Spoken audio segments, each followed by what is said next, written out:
ಗುಡಿ ಕಡ್ಲೆಕಾಯಿ ಪರೀಕ್ಷೆಯಲ್ಲಿ ಚಿಟ್ಟಿ ಕಳ್ತನ ಮಾಡ್ಬಿಟ್ಲು. Hi hello welcome back to our YouTube channel. ಇವತ್ತಿನ ವ್ಲಾಗ್ ಏನಪ್ಪಾ ಅಂತ ಅಂದ್ರೆ ಸೊ ಬೆಂಗಳೂರಲ್ಲಿರೋರು ಎಲ್ರಿಗೂ ಗೊತ್ತಿರುತ್ತೆ ಬಸವನಗುಡಿಲಿ ಕಡ್ಲೆಕಾಯಿ ಪರೀಕ್ಷೆ ನಡೀತದೆ ಅಂತ ಹೇಳ್ಬಿಟ್ಟು. ಸೊ ಅಲ್ಲಿಗೆ ಹೋಗೋಣ ಅಂತ ಹೇಳ್ಬಿಟ್ಟು ಸಡನ್ ಪ್ಲಾನ್ ಮಾಡ್ಕೊಂಡು ಪೆಟ್ರೋಲ್ ಎಲ್ಲ ಹಾಕ್ಸ್ಕೊಂಡು ಫೈನಲಿ ಬಂದ್ವಿ. ಸಿಕ್ಕಾಬಟ್ಟೆ ಅಂದ್ರೆ ಸಿಕ್ಕಾಬಟ್ಟೆ ರಶ್ ಇತ್ತು. ತುಂಬಾ ಜನ ಇದ್ರು, ಗಾಡಿ ನಿಲ್ಸೋಕು ಜಾಗ ಇರಲಿಲ್ಲ. ಹೆಂಗೋ ಅಲ್ಲಿ ಇಲ್ಲಿ ಹುಡುಕಿ ಪಾರ್ಕಿಂಗ್ ಮಾಡಿ ಎಂಟರ್ ಆದ್ವಿ. ಸೊ ನೆಕ್ಸ್ಟ್ ಫಸ್ಟ್ ಹೋಗಿದ ತಕ್ಷಣ ಚಿಟ್ಟಿ ಟಾಯ್ಸ್ ಎಲ್ಲ ತಗೊಂಡಿದ್ದಾಯ್ತು.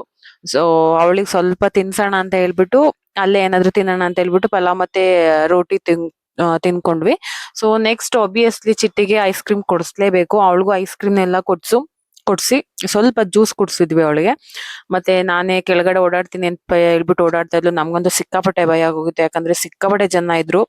ಒಂದ್ ಸೆಕೆಂಡ್ ಮಿಸ್ ಆಗ್ಬಿಟ್ರೆ ಸಿಗೋದೇ ಇಲ್ಲ, ಹುಡುಕ್ಬೇಕು. ಸೊ ಆ ತರ ಆಗ್ಬಿಟ್ಟಿತ್ತು.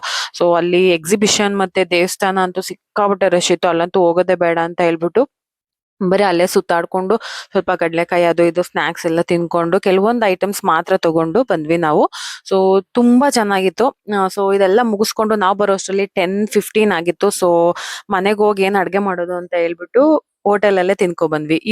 ಇದಾಗಿತ್ತು ನಮ್ಮ vlog. Thank you so much for watching.